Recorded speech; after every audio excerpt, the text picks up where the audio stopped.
Hello everyone, आज की video में हम डिस्कस करेंगे महाजनपद के क्वेश्चंस के ऊपर। ये इम्पोर्टेंट टॉपिक है और यूपी टेट राष्ट्रीय एवं योग्यता आधारित छात्रवृत्ति परीक्षा के लिए भी और अन्य प्रतियोगी परीक्षाओं के लिए भी ये इम्पोर्टेंट है। तो चलिए शुरू करते हैं। पहला क्वेश्चन देखते हैं। वैदिक काल में किसी कुल, जनजाति या लोगों के समूह को क्या कहा जाता था?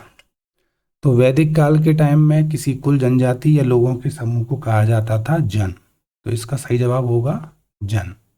अगला क्वेश्चन है, जनपद का शाब्दिक अर्थ क्या है? तो जनपद का शाब्दिक अर्थ है जन के बसने की जगह।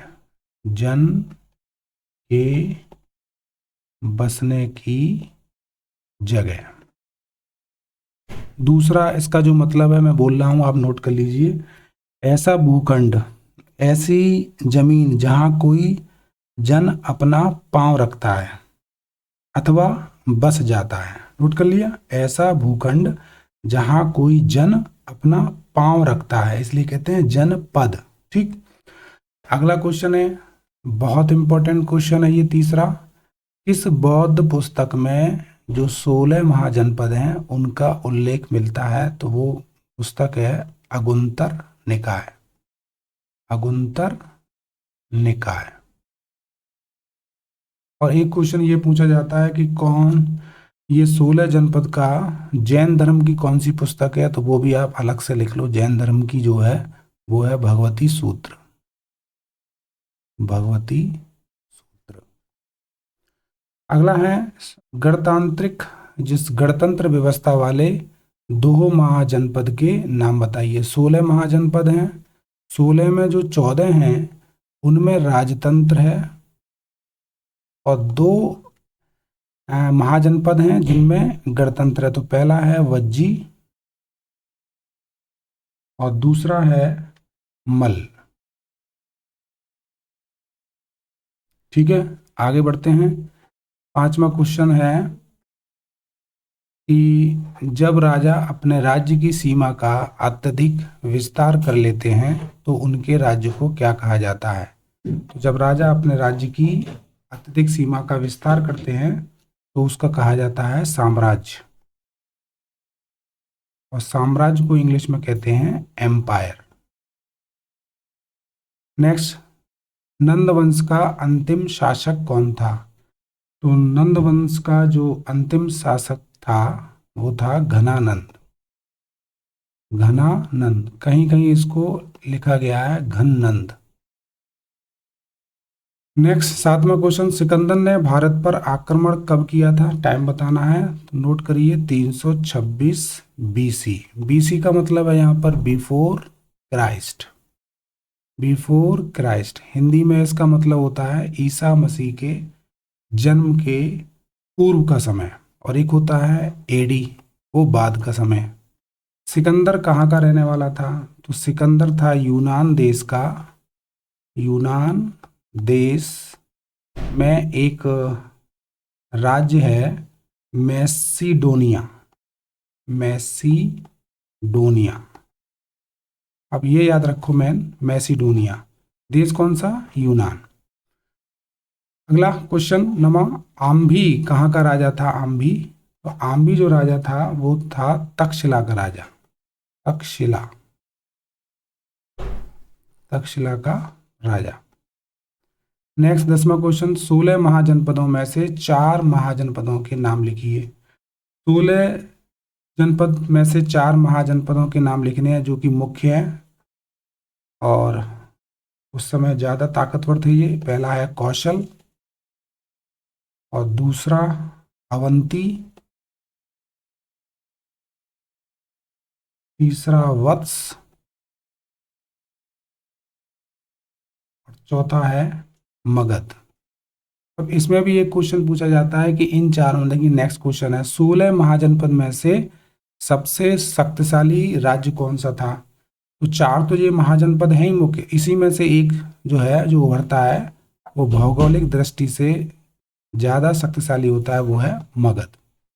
नेक्स्ट क्वेश्चन, सिकंदर और पोरस के मध्य कौन सा युद्ध हुआ? तो सिकंदर और पोरस के मध्य हुआ झेलम का युद्ध, झेलम का युद्ध। उस समय यूनान के जो इतिहासकार थे वो कहीं कहीं इस युद्ध को कहते हैं हाइडे स्पीस का युद्ध, हाइडे स्पीस का युद्ध।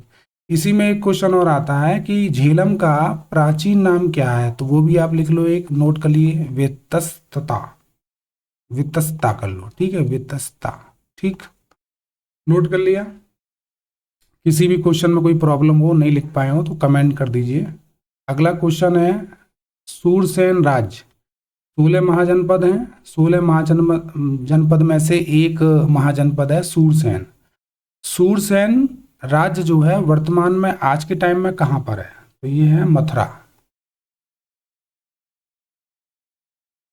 ठीक। अगला क्वेश्चन है चंपा अधोलिखित में से किस महाजनपद की राजधानी थी, चंपा, तो चंपा जो है वो किस महाजनपद की राजधानी थी, तो वो है अंग, नोट कर लिया। आगे बढ़ते हैं, 15वां क्वेश्चन लेते हैं। सिकंदर के समय, बहुत इंपॉर्टेंट क्वेश्चन है ये, सिकंदर के समय मगध पर किसका शासक था, कौन शासक था, तो वो था धनानंद, ठीक। और ये वंश कौन सा था इसमें पूछा जाए तो नंदवंश, और ये नंदवंश का सबसे आखिरी शासक था, आप नोट करते रहिए, आखिरी शासक। इसको कौन हराता है, उसको हराते हैं मौर्य वंश के संस्थापक चंद्रगुप्त मौर्य। 16वां क्वेश्चन है सिकंदर और पोरस के मध्य प्रसिद्ध हाइडे स्पीस का युद्ध कब हुआ था, तो सन पूछी है, तो आप लिख लीजिए इसका 326 BC।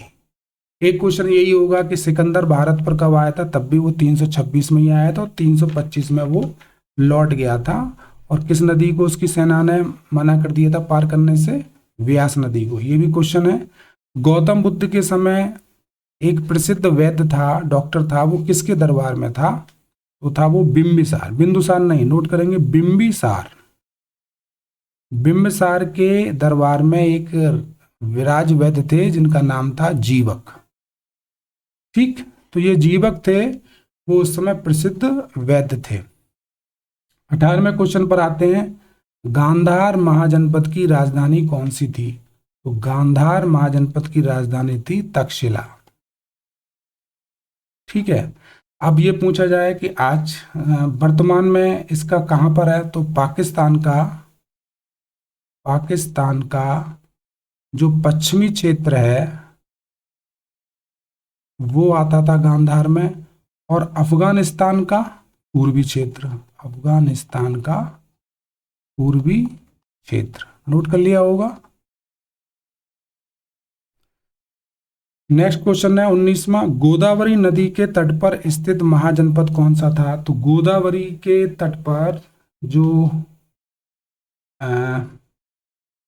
गोदावरी के तट पर जो स्थित महाजनपद था, तो वो था अवंतिका। एक मिनट क्षमा कीजिए, इसका जो था वो था अश्मक, अश्मक, अवंतिका नहीं, अश्मक। और अश्मक के बारे में ये लिख लीजिए कि दक्षिण भारत में केवल एक यही 16 महाजनपद थे, तो 16 में से लास्ट जो था वो एक ये था जो कि दक्षिण में था, नोट कर लिया। और इसका जो क्षेत्र था वो आप नोट करिए, नर्मदा और गोदावरी के क्षेत्र में बीच ये क्षेत्र आता था, इसलिए पूछा है, गोदावरी नदी थी और एक थी नर्मदा नदी, इन दोनों के बीच का जो क्षेत्र था वो क्या था, अश्मक। और ये भी नोट कर लीजिए दक्षिण में एकमात्र जनपद था ये। आगे बढ़े, 20वां क्वेश्चन है, किस शासक को काक, जी गड़बड़ हो गया, काक वर्ण के नाम से जाना जाता था। काक माने होता है कौवा, यानी काले रंग का था, तो वो था कालाशोक, कालाशोक, ठीक।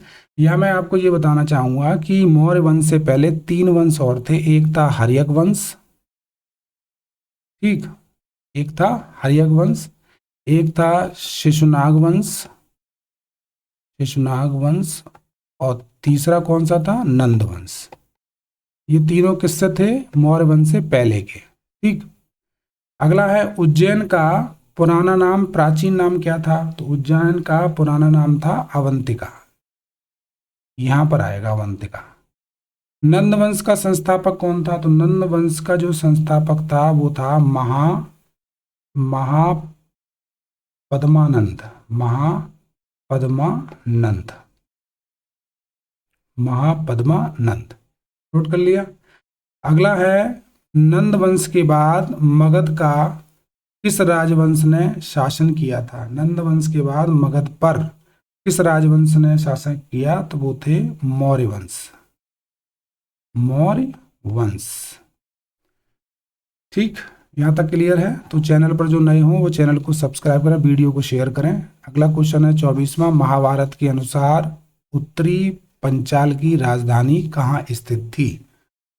तो महाभारत के अनुसार उत्तरी पांचाल की राजधानी थी अहिच्छत्र। अहिच्छत्र। ठीक। अगर ये पूछा जाए दक्षिणी पंचाल की कहाँ थी?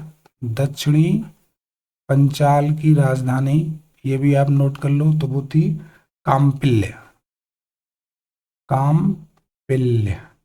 आज की तारीख में इसका नाम फर्रुखाबाद के पास कंपिल उसको कहते हैं। ठीक। हमारा ये बरेली और ये बदायूं फर्रुखाबाद का क्षेत्र इसी पांचाल में आता था। अब पांचाल का क्षेत्र उत्तरी पंचाल और दक्षिणी पंचाल, तो उत्तरी पंचाल की राजधानी अहिच्छत्र और दक्षिणी पंचाल की राजधानी काम्पिल। नोट कर लिया। 24वां क्वेश्चन, मगध की प्रथम राजधानी कौन सी थी? तो मगध की प्रथम राजधानी, दो नाम इसके हैं, गिरिब्रज,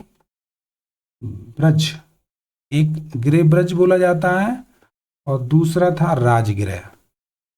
एक ही नाम है लेकिन इनको बोला जाता है गिरिब्रज और राजगृह। बाद में इसकी राजधानी हो गई थी पाटलिपुत्र, लेकिन पहली पूछी है तो वो थी राजगृह।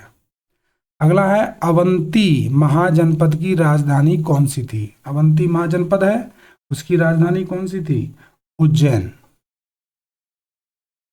और एक इसका दूसरा नाम है महिष्मती। 27वां, सिकंदर की सेना ने किस नदी को पार करने से मना कर दिया जिसके बाद उससे वापस लौटना पड़ा?